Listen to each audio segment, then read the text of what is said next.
Welcome back to the Brew Crew podcast, everyone. This is episode 371. Back in the church room bar. I mean, you've been in the church room bar. I've been here before. I've been out of it, but I'm back now. I thought you'd have more of a tan.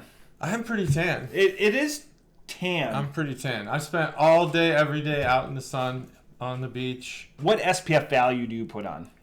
Usually lower, but this time I just went 70 all across the board. 70?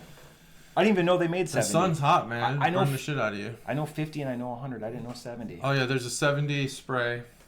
Oh, spray, yeah, even better. So yeah, way better. You're not. So, get the face. I don't like gunking up my hands. Yeah, That's my problem. I don't mind gunking up my hands. It's fine. I'm going in the water. But, I mean, just amazing resort. I miss it. It's one of the first vacations where it took until the end for me to be like, yeah, I think I'm ready to go home. You know, sometimes in the middle, you're like, I'm ready. This one, I was like, really? I want to stay. This place was fucking awesome. So it took till like the last 2 days till you were like last day, and you're like, okay. Like the day before we left, so like one night. Yeah. Yeah, I was like, all right, I guess I'm ready to Hell see yeah. the dogs and go home. This place they had everything for everybody. I think the only downside anyone could identify was that there was a lot of walking. Yeah. It's spread out. A lot of my family, they go on cruises, and so we're like trying to compare like what are the pros. I think and cons. everybody was like, this place is unbelievable, and just some people preferred less walking. So is it just because they have so many amenities or events? That's why it's spread out. It's not like amenities, events, like the lobby, or not the lobby, but like the building, the main building where a lot of the restaurants are. Mm-hmm. Is on the opposite side of the beach, where the beach is. But that's because they have things in between, like the pool, a bunch of restaurants, bars, and then at the beach they have food and bars. So it's like they don't need to be close to each other. It depends like what kind of fare you want. Like if you wanted Korean or something like that, or Mexican or whatever. Yeah. I did have a dream that was vacation related. So I dream in B movie, like I always tell people. Have you ever seen the movie Heavyweights? Yeah. So you know The Blob. The Blob. Is this the one with Ben Stiller? Yeah, Ben Stiller's like the angry. I have seen it. I don't know if I remember The Blob, but I think so. It's the big air cushion. Yeah. I had a dream that you were on the air cushion and the boys launched That would have been awesome, but no, I wasn't. Did that happen? Was it green? It was cool. All it was solid green like this. Awesome. And you got launched. We did go to a cenote, and we jumped 20 feet down into the crater. Oh, yeah. And, like a sinkhole. But there was no limestone. blob at the bottom of that. Yeah. Exactly. Stalagmites, stalactites, and such. And full of underground river water. But it was safe. It wasn't like it was safe. Because there's the ones where it's like, all right, trust it, hold your breath. Like, there's no air pockets. It's going to be like a 10-second ride till you get to the next hole. None of that. No swimming underwater. Yeah. Jump in with a life vest on. Yeah. Pop right back up. Like a bobber. Yeah. Thanks for the gift. Check out this opener, Chuggalos. Look at that. It says Mexico on it. And it's hefty. And I know we don't really drink Corona on this podcast, but yeah, it's hard to get good bottle opener in Cancun. And all the ones that I found were flat magnets like this. They're flat. You stick them on the fridge. I think that it would be better to have. We did the blind taste test. Remember, we did Corona. Oh yeah, Corona, Dos Equis, and Modelo. I think. Yeah, Modelo, because I had Modelo beer in the house for a while. Because they have Modelo on tap at the resort. I had a lot of it. It was amazing. Is that your jam when you're there? Is that your? That's go-to? not my jam. I prefer cocktails. But beer related. Beer related, sure. I don't really care. But Dos Equis is good. What Verde or? They had both. They had the amber. I think was the standard. The standard, typically, yeah. And the Verde, you could barely find it. A lot of the bars, because it was February, only had one tap. They had two taps for Dos Equis, but only one was working at each station, and it was always the amber. But I'm fine with that. But then mostly, like you said, you're cocktails, beer. Yeah. When mixing it up or whatever, but then mostly beer, cocktails. like swim up bars. Yeah, hell yeah. Just foam parties. I had foam parties for. Did you see the Facebooks? Is that why? No, I got that's a thing at all inclusives. And then sometimes I got drunker than I've ever gotten. And then it's foam, sometimes fun hard to part. breathe or whatever, like when the foam really Oh, gets I high. didn't. No, it wasn't that bad. Tumbleweeds. Yeah, it of was foam. fun though. It's so much fun. So my favorite thing with the swim up bars is we'd be in a swim up bar situation and you'd look and it was the same 6 people sitting at the chairs. yeah. You don't ask questions, That's but what my uncle had the same thing. So when we would get out of the pool, we would talk to Bruce or Jim or whoever the cabana boys were, whatever terminology you want to use, not disparagingly. And it's like, hey, why do they sit there all day? And he goes, hey, and he gives me a pat. He goes, all inclusive. All inclusive. I go, what do you mean all inclusive? He goes, just go in the water. Just He go in goes, the there's water. so many chemicals in this. Oh yeah. My whole life, I never would go in the pool. I'd always get out and go to the bathroom. I don't. And then I just meet all these people who are like, I just pee in the pool. So then I got back in the It's never pool. been a thing for Right me. after he told me, I just took a shit. I go all inclusive. Do it, all inclusive. Let's start drinking just because I'm thirsty. Yeah, But, I had a lot of crackers when I got home. Worked out, had some crackers. You need some beer. Yeah, Let's start with parched. new brewer that I haven't had anyway. Thirsty Dog. Well, it's Citra Dog IPA, which it's got to be good, right? Citra Dog IPA, American IPA, 6.5%. I like the zipper in the microphone. No, it's going to be great. It's going to be good sound. That's a sound effect, actually. That's the sound of me going, unleash the flavor. Where is this from? This is from Ohio. I know that. Really? Akron, Ohio. There it is. Thirsty Dog. Bought it because of the dog. I'm a sucker for dogs. Oh, God, that's so primed. This is primed like crazy. Ready? 3, 2, 1. I just needed a crack of beer because I'm thirsty as hell. Yeah. All right. So sometimes the goal is, and I've talked to people in the last couple of weeks about it, is like, how long do you guys wait? Because there's been other times we have a starter beer, and we used to always have a starter beer. Like we do a rolling start. Yeah, I think Other times it's been 15 minutes, and we're both sitting here like sand mouth. Sometimes the starter beer is more of, I think that's more of like a muscle memory, primal instinct. Yeah. When you come over to my house or I come over to your house prior to us having a podcast together, the first thing we do, hey, welcome, here's a beer. Yeah. That's kind of what the starter beer kind of is like. Let's initiate the conversation. But now we have to think about like all our lives and stuff, what we got going on. Catch up. It's been a couple of weeks, and we ran down the highlights and the lowlights. But I hear you. Highlights. There are times when you're like, man, I just need a beer. Like, just need a beer. Time out. Let's great just have one. conversation. And it's my benefit from the fact that I needed it. And then it's pretty good. When we're not, you just get up and go to the fridge or whatever. Help yourself. So Mexico, it's just great. Cancun's awesome, and the Puerto Vallarta thing happened literally maybe 12 I was wondering hours, if maybe 12 hours after we had landed in Cincinnati. Yeah, no crossover, no pump primer on that one. I was wondering if you were going to bring it up. Couldn't believe how lucky we got, but it was just the best vacation. I would highly recommend it. Iberostar, Cancun. Everything was. We went to a different resort last time. Did Chuggalos' sister plan it? No, Katie did. Oh, really? Okay. Yeah. That was really the planning. That was just pick a place, and everyone bought their stuff. There's really no planning that needed to be done, except I think Nicole did plan the cenote. That was her. She got that done. And that was the only excursion we did because there was so much to do. And you didn't. It sounds like you didn't even exhaust everything that you could go back for a week and probably 10 restaurants we didn't hit. We barely hit restaurants at all. But at the end of the week, actually, we were sitting down for breakfast, and my oldest son was like railing on us for having we kept going to the dinner buffet because the dinner buffet changed themes every night. Right. And we're like, well, this theme sounds great. Was that the best food? Oh, was it the awesome. dinner buffet? Or the theme? We only went to one dinner restaurant. It was the first night we went to the seafood restaurant. And the seafood at the buffet was better than the seafood at the... And I think that's because they were short-staffed. Multiple people have said this. It doesn't matter what family of all-inclusives, that the buffet, be it the breakfast buffet, it's because it's the same, is the best food. The buffet was unbelievable. What did I say? Compared... Yeah, the buffet compared to the theme restaurants, the American or what. I heard that my son went to the steakhouse, and I did go to the Japanese hibachi, and I will say the food there was phenomenal. Mm-hmm. But there's something about the buffets there that are just amazing. I don't know. They do it right. And the selection, you get to pick what you want. That's probably part of it, is that the menu's like unlimited.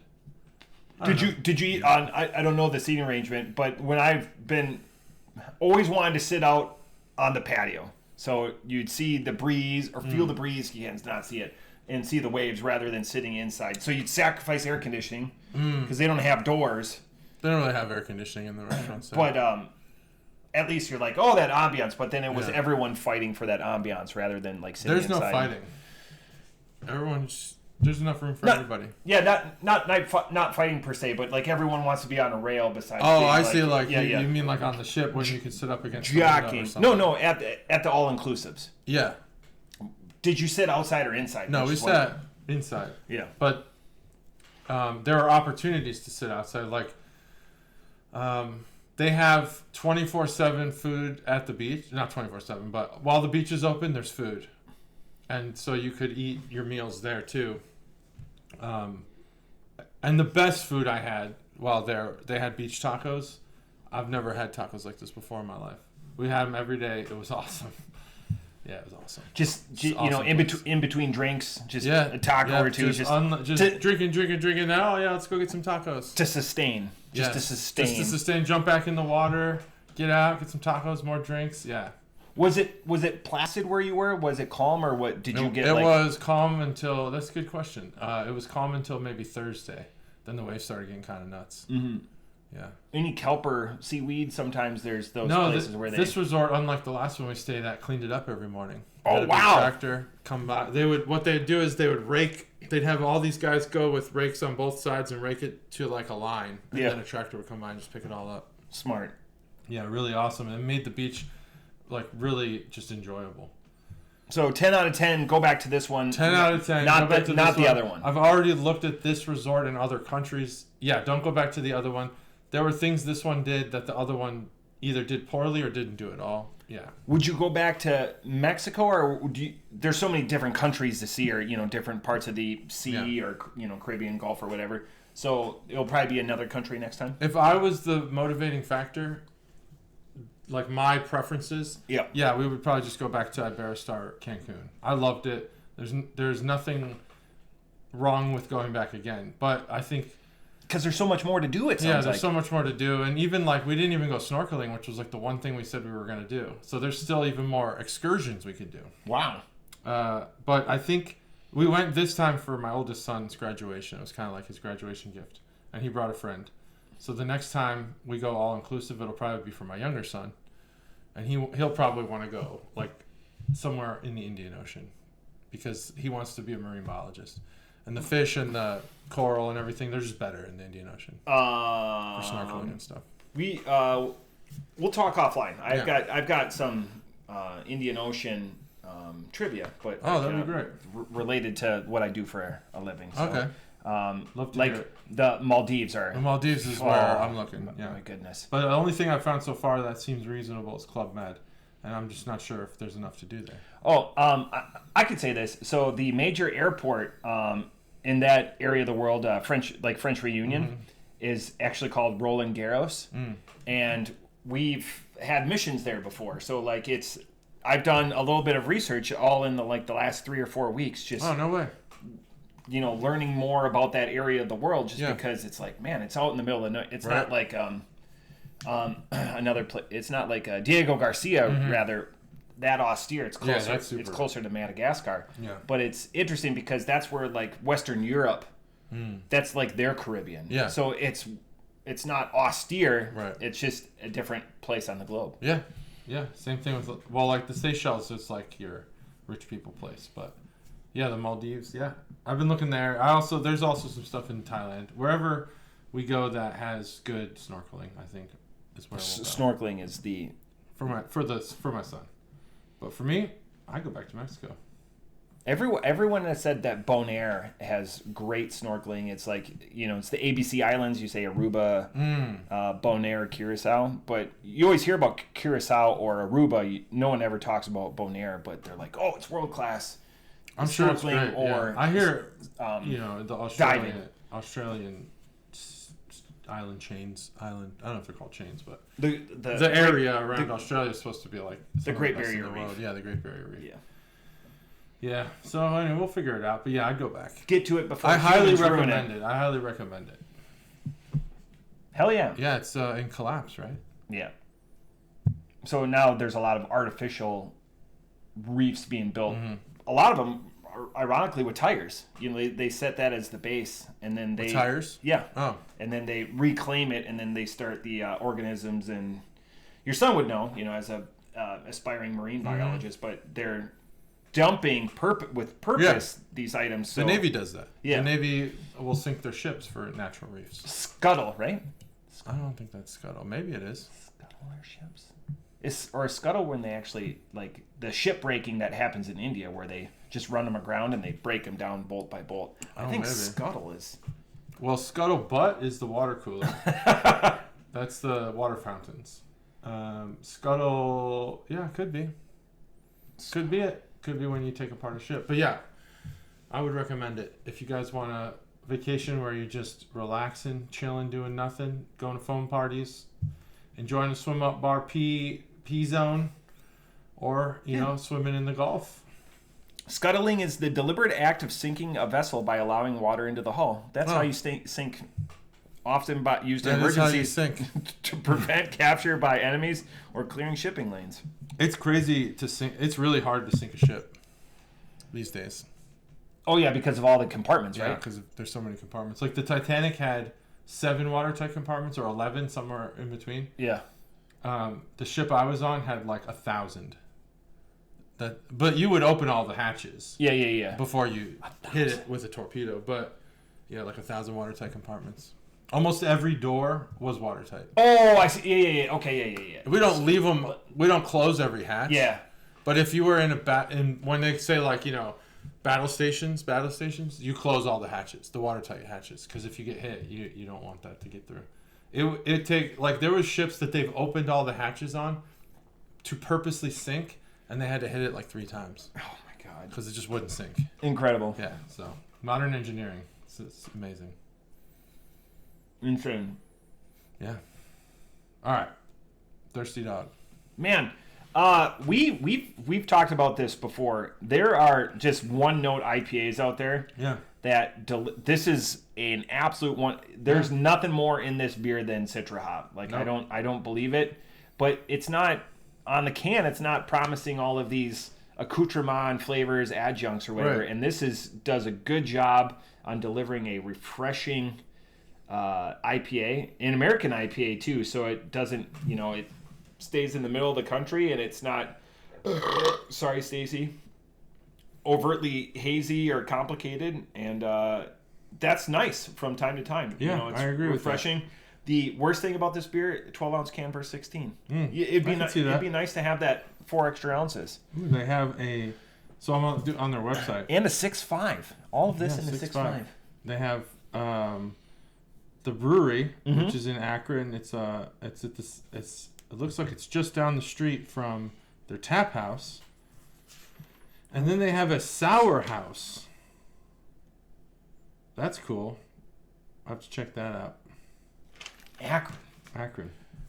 We drink from, a lot of the big corners, be it Cleveland, Toledo, Cincinnati, and Athens. That's the square. Now, I know Akron is a burb, but it's a rather large burb of Cincinnati, correct? That's where His Highness LeBron James is from. Yeah, Akron. It's a suburb of what? Cleveland. Did I say Cincinnati? Yeah, I think it's you did, but I think it's not really a suburb. It's kind of like still haven't. It's like what Rockford is to Chicago. Oh, so like if you say you're from the Cleveland outside Cleveland land area, that doesn't include. I don't think you can say that I'm from Cleveland Cleveland land. The area? Greater Cleveland area, and be from Akron. I think you have to be from Akron at that point. It's not the Chicagoland. Yeah, I don't think Rockford fits into the Chicagoland area. No, I'm with you. That's hour plus drive. Let me see. Yeah, the Sour House. That's cool. They got a Sour House. Oh yeah, it's by itself. Yeah, it's far enough away. There is a national park between Cleveland and Akron. Nice. So We're going to say that you're your own thing. Now, You're your own thing. Now, Barberton is a part of Akron. Barberton is a suburb of Akron. That's where all the barbers get trained. Is it? They do touch and goes there. That's cool. Touch and goes. Oh, look. My phone knows. Akron to Cleveland is 40 miles. Yep. Oh, that's not bad. 40 miles is far enough, though. You're outside the city. You're outside the city. 64 kilometers. This beer is again. This could be a staple. This could be a staple. I've got a truth story beer podcast. So beer podcast. Got surprised this weekend. The wife goes, "Hey, we're gonna do something for your birthday." I go, "Yep, awesome." And she goes, "You don't get to know anything about it." So she's driving me around Beaver Creek. Mm-hmm. Trying to get me off the trail. And then we go down Indian Ripple and we turn into the green. I was like, she knows I hate the green. I don't like the green. It's forest. Ugh. And I go, what would I be doing at the green? So I looked up the Funny Bone and we went and saw David Koechner. Oh, nice. Hilarious. Wow, David Koechner. We could get into a little bit, why he's doing it, but he's not known for his stand-up comedy. Yeah. But, circumstances, people just out there hustling. Great. Yeah.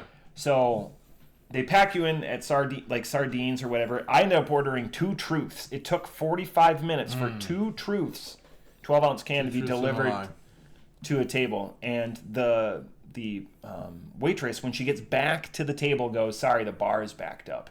And either side of us, everyone else is getting served. Mm-hmm. Everyone else's food's coming out. We're sitting there. They don't give you water anymore.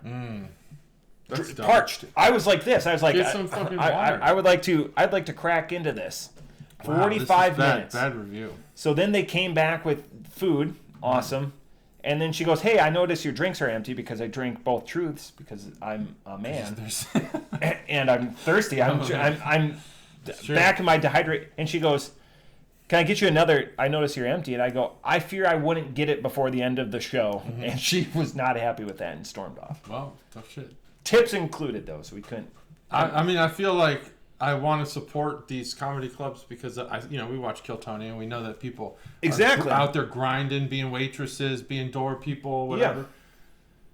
But it's like, damn, dude, like help me help you. Everyone else is getting their drinks, but the bar is backed up for you. Did you piss off the bartender? Yeah, right. Come on. But David Koechner, nice. His Kill Tony episode was very. Maybe the episode might have been good, but he was very. Not present. Yeah, no, he was. I don't think he liked the aura. The interesting thing too is people that work the crowd.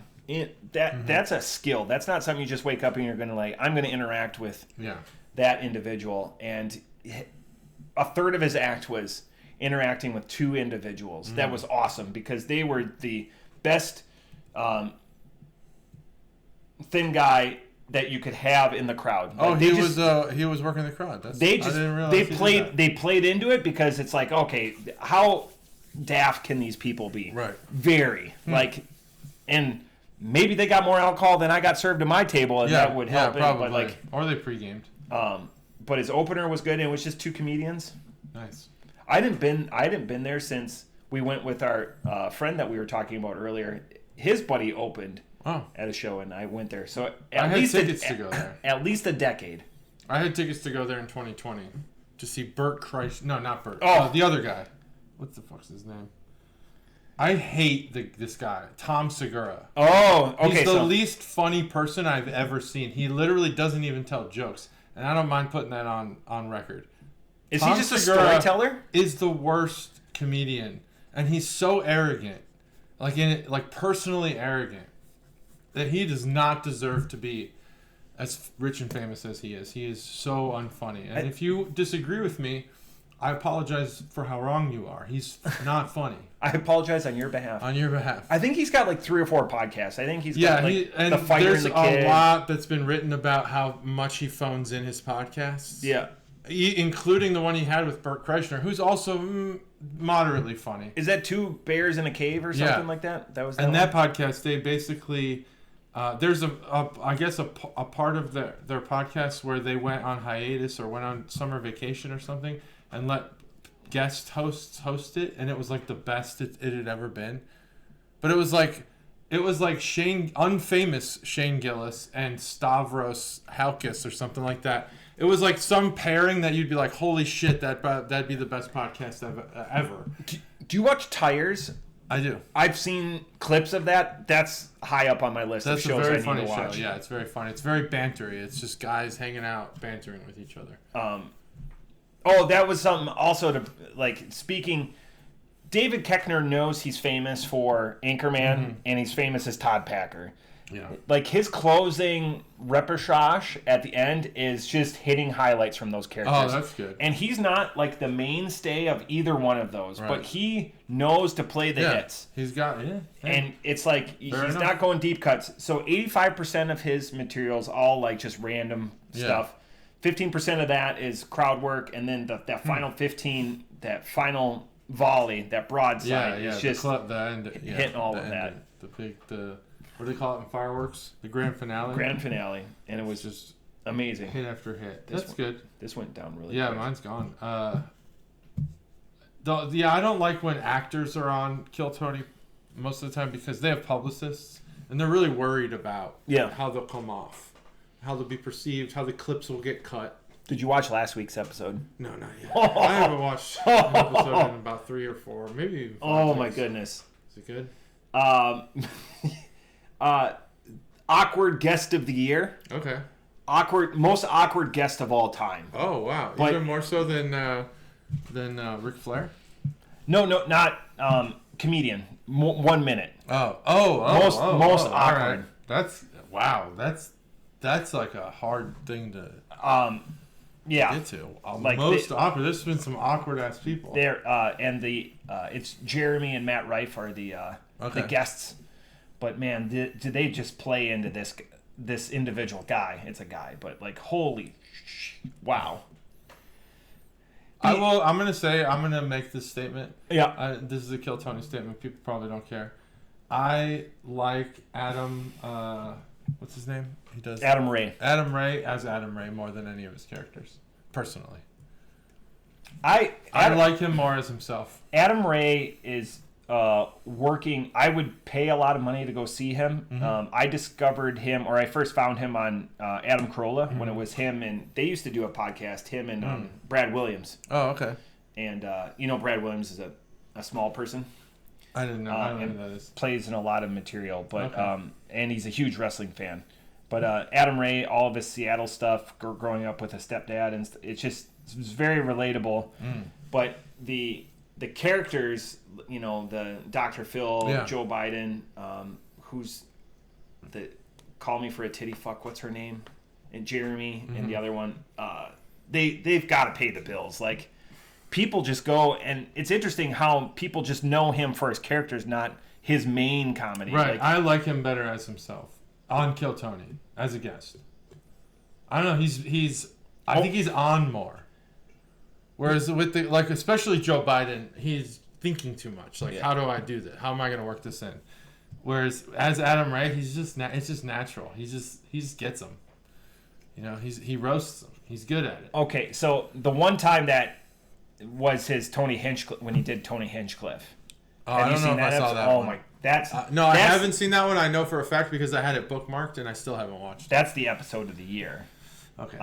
Also, the fact that the Australian guy James McCann didn't win guest of the year is the upset of last year. Oh yeah, I don't think that Harlan Williams should have won guest of the year. He wasn't that. Yeah. I don't know. It's a different. There's just to each their own. We all have different preferences and likes, and mine's not Harlan Williams. It's okay. He has funny things that he says. I think he had a whole thing about shit in his pants that I probably cried over. Yeah. But there's a lot of that I'm just like, he's not funny. It's not enough for me that where I would go watch him. Yeah. Or I would listen to Harlan. But I'd watch James McCann. Yeah. I'd go see James McCann in live. Yeah, I would definitely do that. He seems very funny. And the thing with those guys are not the people that could be the negative Nancy's and always shit on people. Rather supportive, but interceding commentary. Yeah, knowing when to be critical, knowing when to be supportive, and knowing when to just like not give a shit about any of those things. Both James McCann and Adam Ray have had people that have done a minute open for them, and like Adam Ray has famously bought people like people down on their luck. Just I'll buy your hotel for the week or something like that. Yeah, I've seen that before. That's cool. Like, and James McCann's been like, hey, I'm gonna open. Can you open for me, or like be a feature or something? Not just Red Band giving hot chicks, hey, you want to do the secret show? Oh yeah, Red Band I don't get either.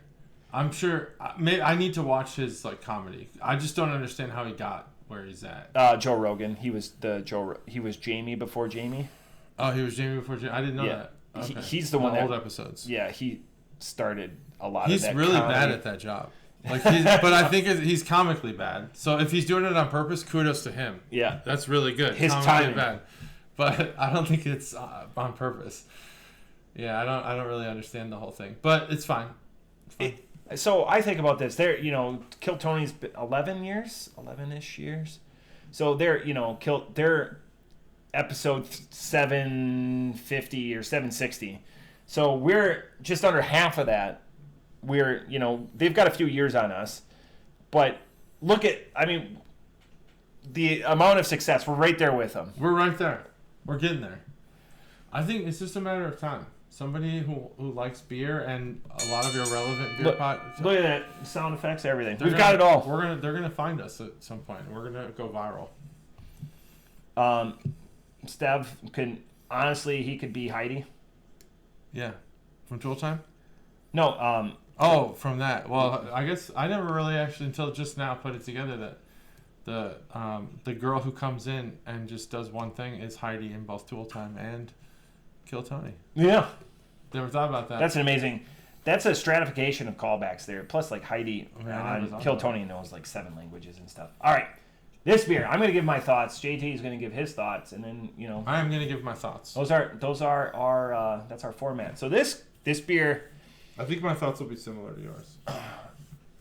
This to someone in Akron or Northeast Ohio is their daily drinker, and this is a great daily drinker. It punches above its weight class. It doesn't taste like a 6.5. It tastes more profound than that, even as being a one note, because it's robust in that profile. It's not like a lighthearted. A Bell's Lighthearted, we always say famously, is a one note. If you're just going to be solid on a one note IPA, be that just doesn't have the punch because you're taking a lot of that body out of it for carbs and calories. This is the amped up version of that. It's a very solid beer for what it is. I love that it's not trying to be anything that it's not. Yeah. I would easily, if I saw this would be right there with Truth for me, just as a daily drinker and something I could enjoy whenever. It is crushable. It would be a year-round beer for me. Off the top rope, 3.75. Yeah. Good. Very good review. Moderate score. Here's the can. That's Leo right there. This is the can our boner segment. Like the RCA dog. Remember the RCA dog? Yeah, I remember the RCA dog. Nico? He's a hero. Leo. So he's standing on some hops. Some of them are orange. Some of them are green. But I think that's more the lighting than anything else. This looks like pumpkins. Yeah, almost. And there's hops in the background. It says Unleash the Flavor. Hashtag Unleash the Flavor. Hashtag Thirsty Dog Brewing. Like the hashtags. Keep the hashtags going. Octothorpe. Citra Dog IPA. All right. Yeah, that's the Karen Bohr segment. That was good. That was it. This is a good dog. I bought this because of the dog. I did. I bought this beer because I saw a dog on the can. So that worked. Oh, he's had it? I kept it honest. Look at that. Same score I gave it in 2016. I'm going to give it a higher score, but it's okay. They carry but it I don't know if I've ever had it. They carry it at Dayton Dragons, or they did. Oh, nice. This is refreshing. It is crushable. Most importantly, it is thirst quenching, and that is an attribute of IPAs that you often don't find. Some IPAs can be quite harsh and bitter in their delivery. And when I eat a cheeseburger and get a beer, and I'm always like, I'm going to get an IPA, and it's going to pair perfectly. And sometimes it's dry and bitter. I'm like, well, I regret that, because now they conflict. This is what I'm looking for. This is the perfect beer to pair with food. You should pair this beer with food. This is exactly what I think of when I think of drinking an IPA with, some like a savory dinner, burger or brat, or some sort of like meat and potato kind of thing. Burger and fries, steak and potatoes, whatever. I'd drink this. I think that they nailed this. It totally could be a standard. It is one note. It's just this is a crushable IPA. That's the note. Citra. I'm at a 4.0 on this beer. This is a excellent IPA. So now we'll drink another beer. Hoppy, citrusy, light-bodied, smooth, malty. I don't get that. I don't know about that. Yeah. I don't know about that. But it is a beer, and it is good. Next up, Streetside. Been a while since I bought Streetside. Been a while. Now this is good because I had a drink. So I have this. You asked me about cocktails versus beer, or you asked me beer, and I said cocktails. And I found that one of the best things you can do at a resort or on a ship, a cruise ship, is instead of ordering your drink, ask the bartender to make the best drink they've ever made or their favorite drink to make. That has always gone well for me. I have not been disappointed a single time. There was a time at the resort where the guy picked something off the menu, but I think he misunderstood me. The guy said, make your favorite drink, and he made his favorite off the menu. Oh, I meant like make your favorite drink like of all time. So I started to learn how to rephrase a little bit this past week. And someone had made me a white gummy bear cocktail, and it was unbelievable. It was like unbelievable. And yeah, I was probably drunk, and I was probably already like, I probably was overly convinced that this was one of the best cocktails I've ever had, but it was perfectly made. I can still remember the flavor. It was white gummy bear. It was awesome. But good drinks are paired with moments in time too. That's true. That's what makes them resonate more in your. That's a good point. Great point. It was, and it was nailed. They nailed it. Speaking of good drinks, I should have brought this up. Illuminated is closing. Oh, I didn't know that. Damn. Is it because they never made Two Levies again? They should have made it again. Was this? Can you confirm or deny that this is? I can both. That this is your doing out of. I did this. Yes, I did, and I didn't do this. It's a Schrodinger's cat situation. I may or may not be responsible for Illuminated. Illuminated's closing. Another piece of beer trivia was brought up last week. I don't know. Why are they closing? And they're not closing until June, or if they run out of product first. Oh. But they posted. I found that out on our joint Facebook page. That's really unfortunate. And then, do you know? Here's a bit of trivia. You could have cheated if you would have listened. I know you've been busy and on the road and everything. Did you listen to the stat? Where is 85% of the boat show that's made? Where is it made? I don't know that. I didn't hear that. Mad Tree. No shit. Yep. Because you've played. The reason I feel comfortable, right? You've played at the brewery, right? You've played at Yellow Springs too. Yeah. Yeah. Essentially, you're the hero. You guys are the hero of that brewery. You're the main act there. Preacher. I'm just a guy. No. By the way, look up New Type of Truth on Spotify and Apple Music. We got some songs on there. I've been listening. This is our drummer's favorite song. You call it, because I don't want to lose this grip, and then I'll finish my story. You got it. It was not. Tell me when you're ready. It's not primed. Okay, don't rush it. I'll send it. 3, 2, 1. I had my finger under there and slipped it. The reason I bring up because it's not a very big facility, and their demand exceeds their production capability. It's not a very big facility. So Mad Tree does most of their production, specifically boat show. That's great. I didn't know that. I like that. Because I like that partnership.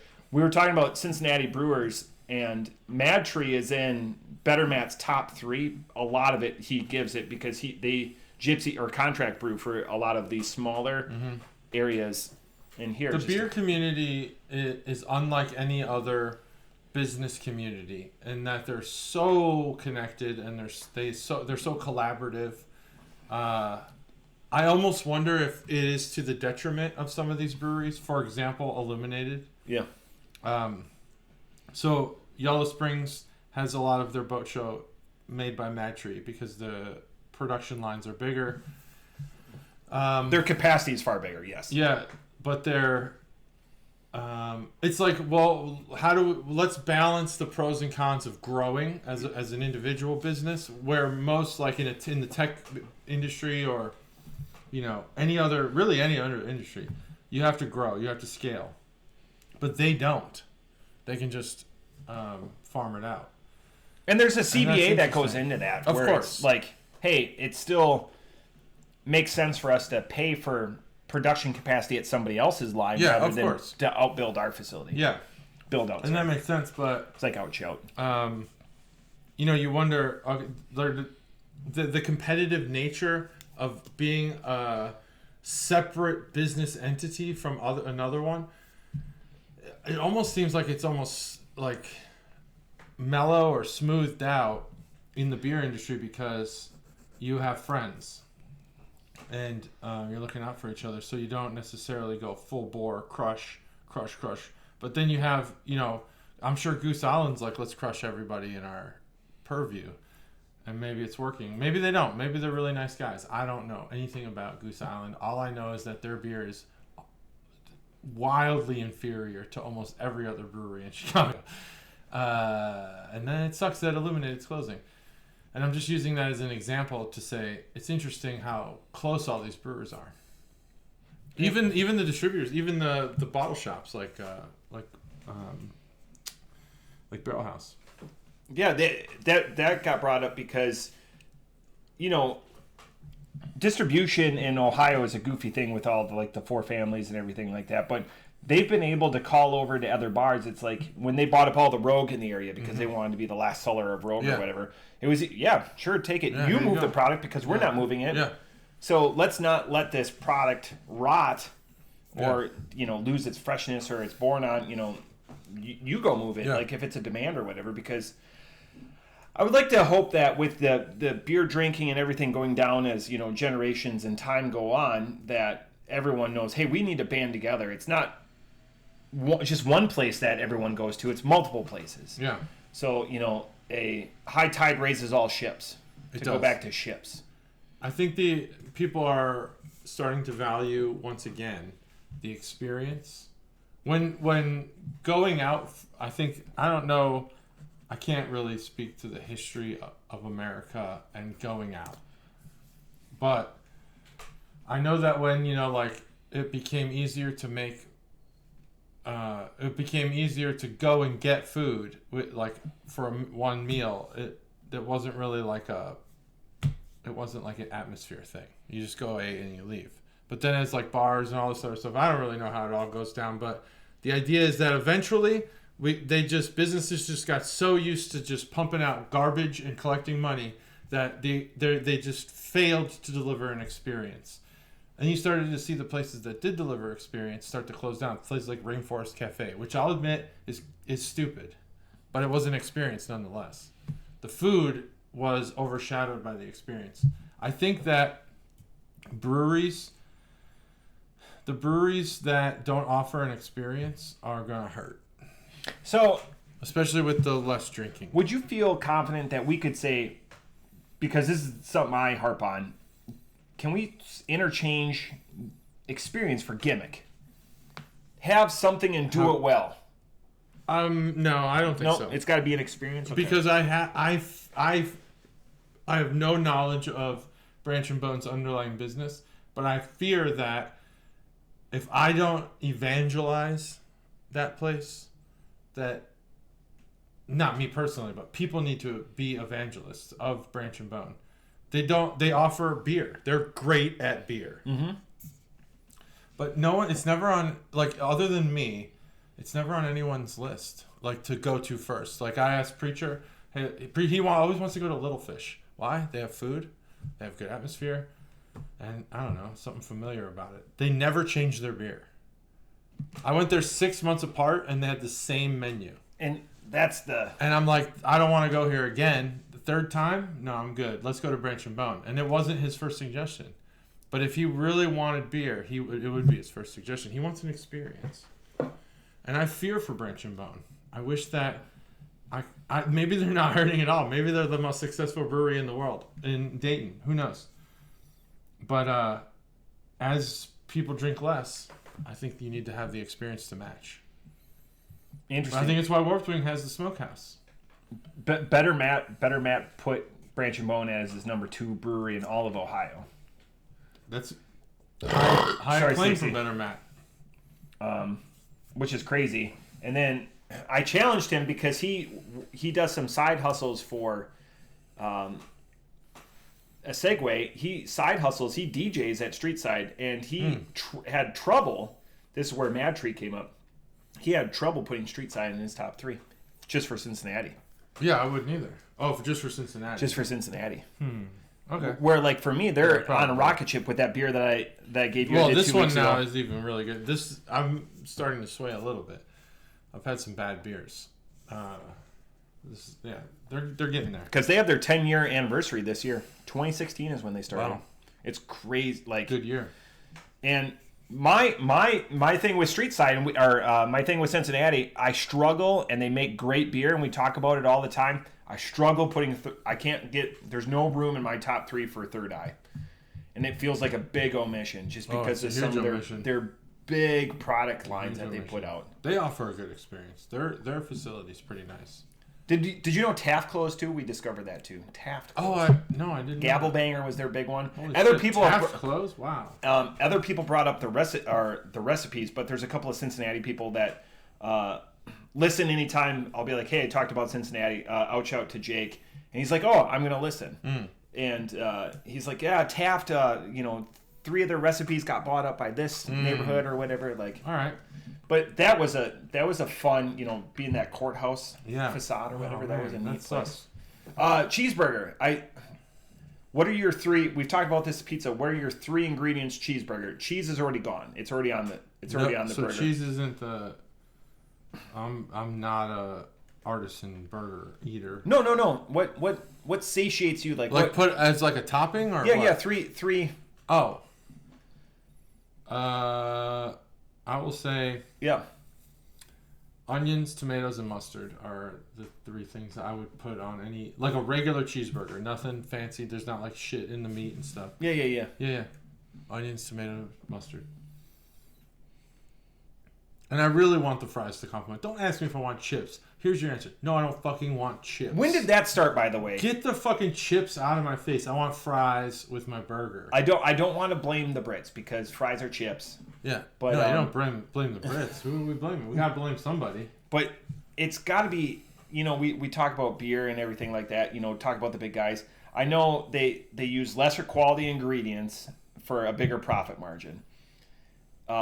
Putting chips alongside of a burger is sacrilege. Yeah, what the fuck? And it's got to be a profit margin because they're like, oh, do you want the fries? That's going to be a $17 upcharge, and we're going to kick you in the nuts. Like, well, then, yeah, I definitely want the fries. Yeah, like, all right, well, don't kick too hard. I want the fries. I don't want fucking chips. I don't care. Oh, our chips are good here. I'm sure they're great. No, I want your fucking fries, dude. I want the fries. I don't care if your fries are out of a bag of frozen fries and your chips are like homemade. I want the fries. It was like with a burger. With like Tanks and Oregon Express, they have their own special chip dip. It's like a French onion chip dip that they make in house. It's like you want chips with your burger. I want your dip, but I want fries. And I was like, charge me whatever you need to because that's good. That dip is fantastic.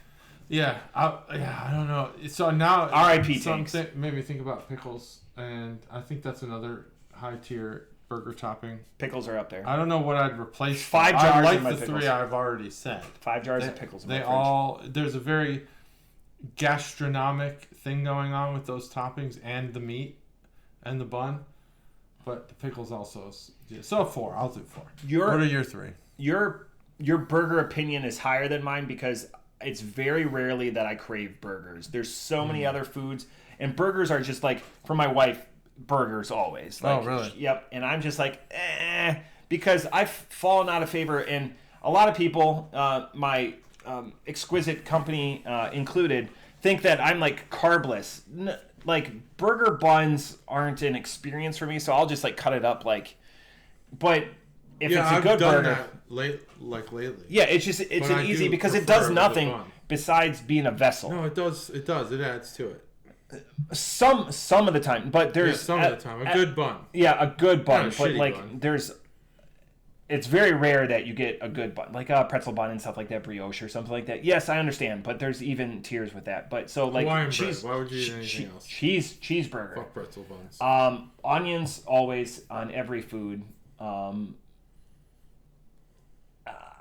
I think my condiment, I'm vacillating between like a must. It shouldn't need a good. I'm gonna try to stay away from condiments.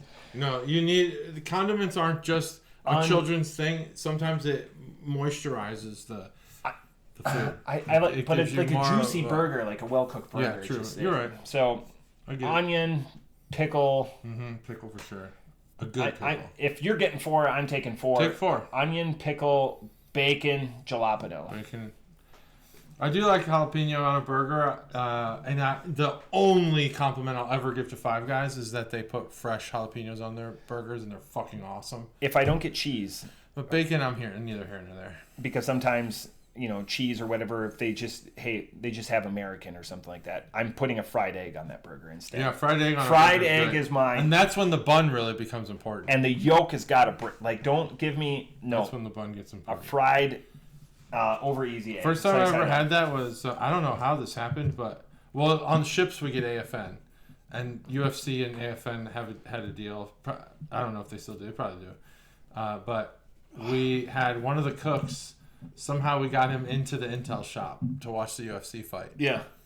And we had a TV in the Intel. Obviously, we had TVs in the Intel shop. You got to be connected. It's actually a part. And he brought egg topped burgers for every Intel guy. Holy shit. It changed my life. I was like, I haven't been ordering this. I'm going to order this now. Fried egg. He brought like custom burgers from the galley, which you can't get. I mean, I'm talking on my ship, mac and cheese, the cheese was never even melted. But this guy brought like legit burgers for every he put in a UFC fight. He put in a salamander. He made them. Yeah. It was unbelievable. Wrapped them in foil, brought them up. It was awesome. Yep, a fried egg on a burger. Yeah, that's a good call. Bacon, I'm neither here nor there. Now, bacon for breakfast, yeah, I'm into that. But on a burger, meh. I've done. It overshadows the meat. I've done bacon burger patties where I grind it all up. Cool. Yeah, that'd be great. Oh my goodness. Just to increase that fat content, because you don't want a 93.7 burger. No, you don't want a 93. So you chewing on a fucking rubber patty. That's some of my favorite JT moments where you just like speak like what are you doing, like there's no you, there's a purpose. The you is for that unidentified, but it's one of my favorite. What are you doing? If you're buying 93.7, you're making casserole. Don't fucking put it in a burger. How is it even sticking together? That would fall apart. How do you make? Well, how we do our burgers is it's funny. Always egg and always onion egg and soup. Bread. Always onion soup mix. No. Onion soup mix. Yeah. Let the meat speak for itself. The meat has flavor. You got 80-20 or even worse. 70-30. Yeah. And then you egg and either breadcrumbs, or if you want to be old school, rip up some bread. Rip up some white bread. And like you would with a meatloaf, and mix it together. I know people that do their meatballs that way. You don't need to put all that other shit in there. With milk. They're meatballs. Gravy. This beer. The more and more I drink it, we have a lot of sours and stuff on the pot. The more that the ale is the hero of this. That the ale does a good job of complementing that sour gummy. But you know what I'm saying? Like that base ale recipe that I'm sure that they utilize in a couple of other. It's definitely unique. Is a really good, subtle, sweet ale. Yeah. And that gummy worm is just a compliment. It doesn't have to be the hero. It's not doing the heavy lifting in this beer. I wonder if it's I wonder what Derive did. It's like grape almost. Like, when like a subtle, like Green grape. I don't think I ever introduced this beer. This is Streetside Cemetery Boys sour ale with gummy worms in collaboration with Derive Brewing Company, who I've never heard of. Such a good name. Are they in Cincinnati? Have we had Derive? As a collaborator, I'm as a collaborator 100%. Cemetery Boys. That's a cool name. Not sure what that means. I'm sure it's something that they're in Columbus. That's I'm why. like not into a video game or something.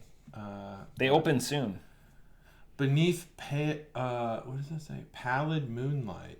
The Cemetery Boys from Derive and Streetside whisper of tartness most tasty, wherein gummy worms writhe through. This is hard to read. Brackish depths. A ghastly collaboration. This is written by ChatGPT. Let me just say, first and foremost, you wrote this with ChatGPT because there's a dash in there. Explain to me. You 100% wrote this with AI, you fucking assholes. Oh, we're up there. Explain to me the big divide right now in the Department of War and utilizing AI. There's no divide in utilizing AI. The current, I'll tell you that, and Gemini has. I actually agree with the two different takes here, with both schools of thought. Well, no, it's one school of thought, but there's two. I'll explain it. Yeah. So, well, one, they actually want to use AI more. They're like, let's get this going, let's proliferate. They started, I don't know, GenAI.mil or something, and they have Gemini, which is Google's, in there. We have to add it to our workflow. Got to add it to your workflow because AI will accelerate your work. It will. I build AI. It does actually help me too. The current problem is Anthropic and even OpenAI, who make large language models, which are the things that you use to communicate with, like you chat with. You ask, there's a chat bot. You say, hey, what should make a recipe out of these ingredients, and that's a large language model. Anthropic, they train a model called Claude. Very popular, very great for code. Their CEO said, there's two lines in the sand we have. One is domestic surveillance, which I agree with. And the second one is autonomous weapons without human intervention. Now, I also agree with that to an extent, but it's too vague. It's too vague. Like, what's an autonomous weapon? A drone? An autonomous ship? An autonomous vehicle? What is...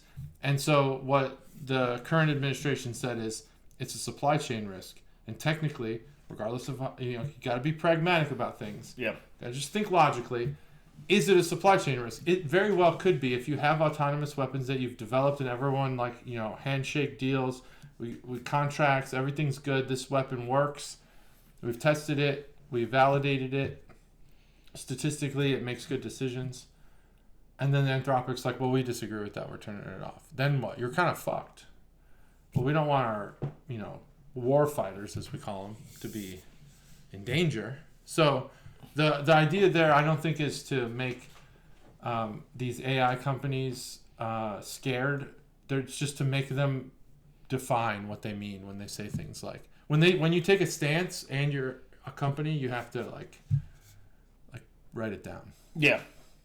You can't just be like, we don't like autonomous weapons. It's like, okay, well, we're already using you. A game I'm helping develop, we're using Claude. Yeah, Claude's great. Yeah. Claude's awesome. Claude's great for code. It helps me out, and I'm an idiot when it comes to this stuff. So yeah, I mean, I'm definitely a fan. I don't know if I'm like bought fully in. I hear people make claims all the time, like there's not going to be any white collar jobs. There's not going to be any entry level white collar jobs. There's not going to be, and to some extent, we're just changing. Things are just changing. Yeah, it's just language pivoting. It's not true AI. Any of these guys who go like, oh, it's AGI, it's artificial general intelligence, which is like, Skynet. We're like not close.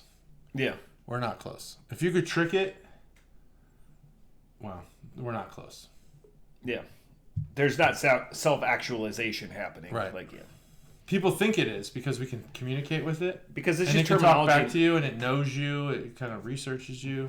This is how you. I don't know. I have gaps in understanding. I'm sitting next to an expert. Mm-hmm. Ask questions. Ask questions. Get educated. That was a good question.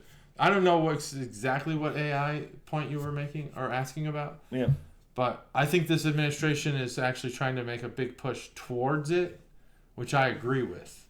But they're also like, whoa, you can't just say you don't like something. So military members a few months ago got a email when the fall of Doge and Gen AI came They're out. still and there. said, Doge is still there.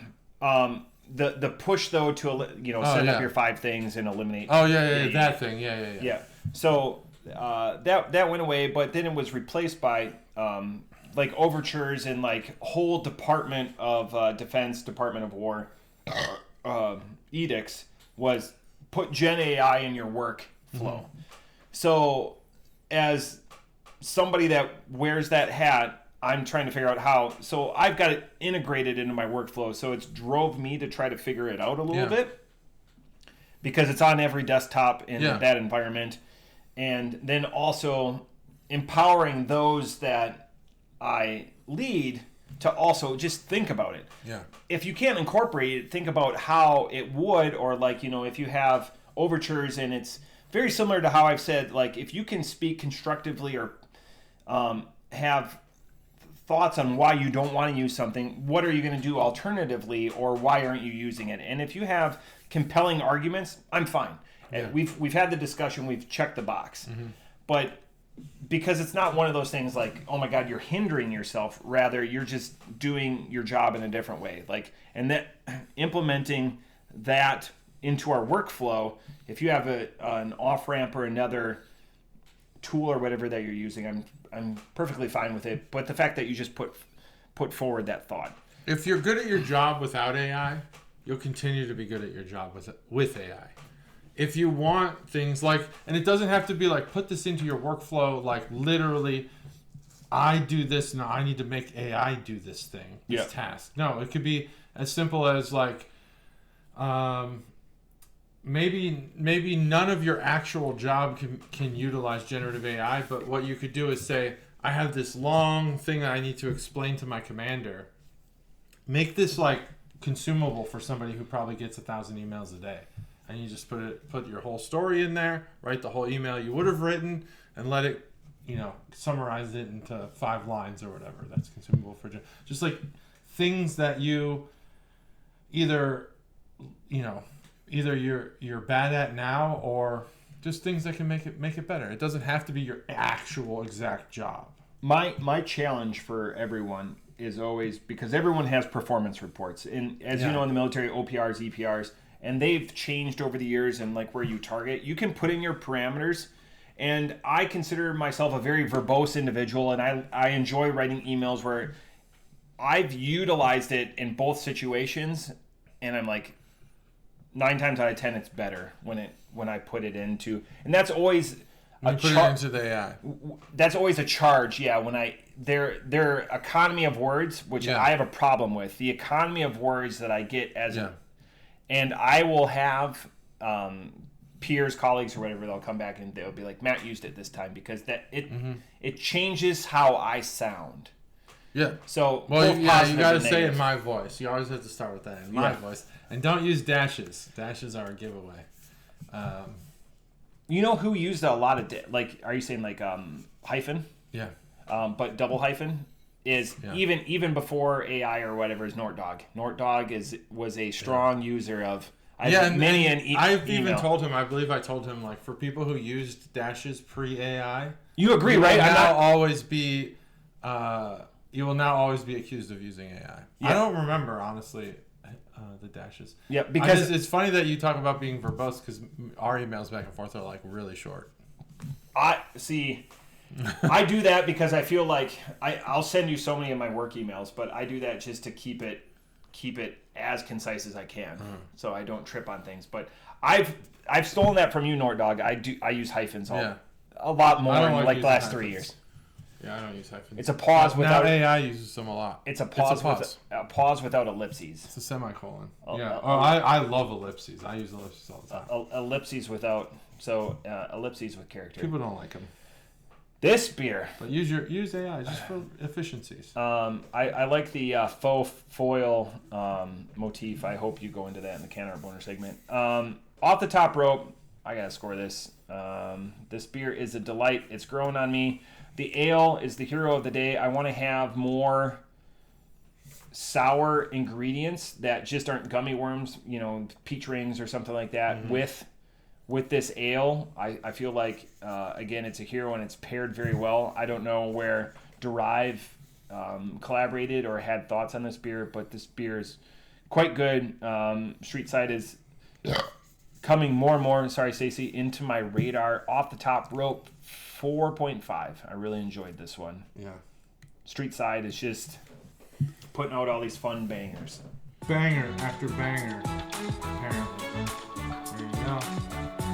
Cemetery Boys. Yeah, faux foil. I don't know. I'm wondering if this is not faux foil and if it's real foil. It's just really matted. Yeah. But like, don't you think it's trying to be like? It is trying to be iridescent. Foil. Yeah, it is. I'm not sure how they get that effect. It's foil, but yeah, Can Art Boner segment. They got a skull. It's got a huge, enormous head, almost like the Mastermind or whatever from the movie Mastermind. Is that what it's called with Will Ferrell? He's one of the characters. Yeah, the big blue guy. Yeah, he's got a huge brain. Yeah.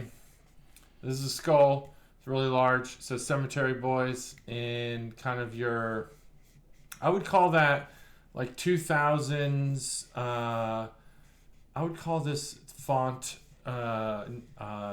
Nickelback, maybe Puddle of Mud font. That's probably. Oh, yeah. Wow. Yeah, Puddle of Mud font. And it's got a gummy worm that is starts behind the S in Streetside, and then kind of just like worms its way around the skull through the eyes and around the jaw. Pretty cool. Pretty cool. If you're into gummy worms and skulls, be cool art to have. I've already read the AI generated thing here. Maybe it's not. I don't want to take away from whoever may have done that, but it's probably AI. And that's okay, because you just make it quicker. Just be more efficient in your work, and that's what AI is supposed to help you do. It's not going to replace you. No, different. It's got to be different than that. This is more... We can get there. Let's look at... let's get there. Anyways, you keep going. I'll find Slipknot. It. This is... I know who this is. No, that's not Slipknot. Did you look at Nickelback? No, I don't want to Google that. You gotta Google Nickelback. Google Nickelback. It's Nickelback font. Let's call it that. It's Nickelback font. Okay. It may be. It's something. What is this font? It's very geometric. It's got a lot. It's like the corners. cool S. It's almost like the cool S, yeah. Anyway, yeah, crafted Cincinnati, Ohio. Love Cincinnati. Great city. I wish your airport wasn't so far into Kentucky. That pisses me off. Oh! Were you affected by TSA pre-check? No. Were you still able to utilize it? I know they shut down... I don't have TSA pre-check. Oh, I know they shut down Clear lines, but... Oh, they shut down Clear? Yeah. Because of the DHS. What is I'm with you. I'm going to use generative AI to determine this, but that's the Can Art Boner segment. And from there... I am going to say that this beer is a 4.75. Yeah. There's something that about the underlying ale that I thought actually brought the beer down. This would be a 5. This beer is very good. They nailed the gummy worm flavor. And maybe amp up the sour. I'm not sure. There's just one little back of the palate taste that I didn't particularly enjoy. Chalkboard. But the rest of it was amazing. It was so good. 4.75. This is a good beer. Really into it. Streetside's, they're coming around for me. Again, it's one of those. I think that they're just more present because now they're whatever they figured out, and they're 10 years into it, so they've got to be doing some banger stuff. But and again, like their cellar program, their age stuff that we've had in the. Advent calendar has been great. I'm catching up, JT. They're in for either a Power Hour or a Century Club. Ooh, we just got to figure it out. The Summer Sixer. We're going to do the kickoff. We'll have to figure it out. It'll be right around your birthday time. I think that would be the best That'd be time. Good. Best time to do it. But yeah, the Summer Sixer. Let me know. I'll take the day off work if it's a weekday. We're going to have to. Yeah, because the weekends are going to be jam-packed. Yeah. Oh, yeah. Kids got baseball. We could do it on a Monday. Yeah, Monday would be great. Earlier.